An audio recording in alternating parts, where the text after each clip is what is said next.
சென்னை சேத்துப்பட்டு கிறிஸ்துவ கல்லூரி மழலையர் மற்றும் தொடக்கப் பள்ளியில் அறிவியல் கண்காட்சி மற்றும் அறிவியல் மாதிரி படைப்புகளுக்கான போட்டி நடைபெற்றது. இந்த கண்காட்சியை லயோலா கல்லூரியின் இயற்பியல் பேராசிரியர் ஸ்டாலின் ராஜ் மற்றும் லயோலா கல்லூரி எம்எஸ்சி மாணவர் ஸ்ரீகாந்த் ஆகியோர் ஒருங்கிணைத்தனர்.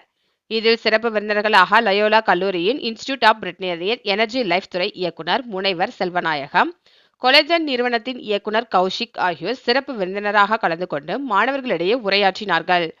மேலும் மெட்ராஸ் கிறிஸ்துவ கல்லூரி மேல்நிலைப் பள்ளியின் தலைமை ஆசிரியர் ஜெபதாஸ் தினகரன், தொடக்க பள்ளியின் தலைமை ஆசிரியர் சைபன்பால், பள்ளியின் தாளாளர் சி.ஜி. மனோகர் மற்றும் அறிவியல் கண்காட்சிக்கு ஆக்கமும் ஊக்கமும் அளித்த எம்சிசி பொதுப்பள்ளியின் தலைமை ஆசிரியை மற்றும் தாளாளர் ஜாலி மேத்யூ, எம்சிசி மெட்ரிக் பள்ளியின் தலைமை ஆசிரியை கிரேஸ் ஷீலா ஆகியோர் சிறப்பு விருந்தினர்கள். கண்காட்சியில் பங்கு கொண்ட மாணவர்கள் பெற்றோர்களுக்கு நன்றியையும் வாழ்த்துக்களையும் தெரிவித்தனர்.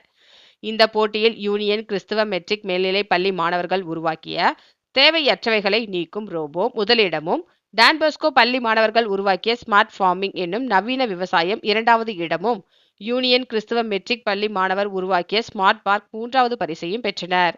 மேலும் எம்சிசி தொடக்கப்பள்ளி மாணவர்கள் உருவாக்கிய மைக்ரோ கலெக்டர் ரோவர் சிறந்த அறிவியல் மேம்பாட்டிற்கான பரிசையும், எம்சிசி மெட்ரிக் மாணவர்கள் உருவாக்கிய கழிவுகளை பிரிக்கும் ரோபோ நிலைத்த அறிவியல் மேம்பாட்டு படைப்பிற்கான பரிசையும், எம்சிசி பொதுப்பள்ளி மாணவர்கள் உருவாக்கிய கார்டியன் ஷீல்ட் சிறந்த காட்சிப்படுத்துவதற்கான பரிசையும் பெற்றது.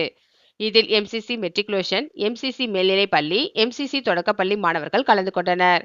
இந்த போட்டியில் வெற்றி பெற்ற மாணவர்களுக்கு சிறப்பு விருந்தினர் முனைவர் செல்வநாயகம் பரிசுகளை வழங்கினார். இந்த நிகழ்ச்சியில் பலரும் கலந்து கொண்டனர்.